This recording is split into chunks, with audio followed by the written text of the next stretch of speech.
माँ, आज मुझे भी खाना बनाना सिखाओ, मुझे भी खाना बनाना सीखना है। मेरी बेटी भी खाना बनाना सीखना चाहती है, तो मैं उसे जरूर सिखाऊंगी। पूजा के बोलने पर शांति पूजा को खाना बनाना सिखाना शुरू करती है और सबसे पहले अपनी बेटी को आटा लगाना सिखाती है।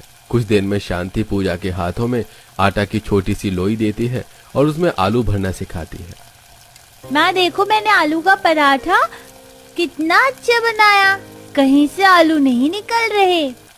इस तरह जहां पूजा अपनी माँ से खाना बनाना सीख रही होती है तो वहीं विनोद अपनी बेटी के लिए 3-4 नई ड्रेस लेकर आता है।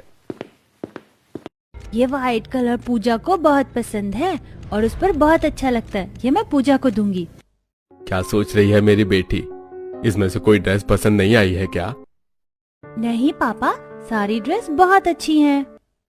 निहारिका अपनी ड्रेस लेकर अलमारी में रख देती है और कुछ ही देर में पूजा के लिए ड्रेस लेकर उसके घर जाती है और पूजा को खाना बनाते देखती है। आज तू क्यों चूल्हे के पास बैठी है? आज मैंने आलू के पराठे बनाए हैं, खाएगी मेरे हाथ के पराठे? हाँ, क्यों नहीं, पर पहले ये देख, मैं तेरे लिए ड्रेस लेकर आई हूँ, कल हम इसे काजल के बर्थडे पर पहनेंगे। निहारिका पूजा को ड्रेस दिखा रही होती है कि तभी वहां आशा पूजा को ढूंढते हुए आती है और जब उसे पता चलता है कि पूजा खाना बनाना सीख रही है तो अपनी भाभी को टोंट मारती है। भाभी, आपको शर्म नहीं आती 10 साल की बच्ची से खाना बनवाते हुए? दीदी, मैंने अपनी बेटी से खाना नहीं बनवाया, वो खुद खाना बनाना सीखना चाहती थी और ये तो अच्छी बात है कि मेरी बेटी खाना बनाना सीखना चाहती है। इसकी बेटी पढ़ने में अच्छी है और इतनी कम उम्र में खाना बनाना सीख रही है, इसीलिए इसमें घमंड आ गया है। अच्छी बात है, चलो निहारिका, रात बहुत हो रही है। आशा मुंह बनाकर निहारिका को घर लेकर जाती है और उसे सुनाना शुरू कर देती है। कुछ सीख ले पूजा से, तेरी ही उम्र की है, हर साल क्लास में फर्स्ट आती है और अब खाना बनाना भी सीख रही है। तेरा मन नहीं करता उसकी तरह कुछ सीखने का? तो मैं क्या करूँ माँ, मुझे नहीं सीखना खाना बनाना, मुझे बोरिंग लगता है ये खाना बनाना।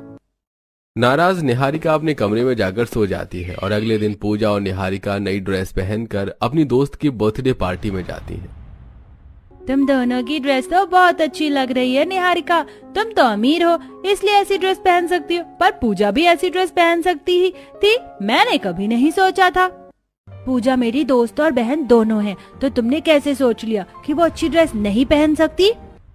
दोस्तों से तारीफ सुनकर दोनों ही दोस्त काफी खुश होती हैं।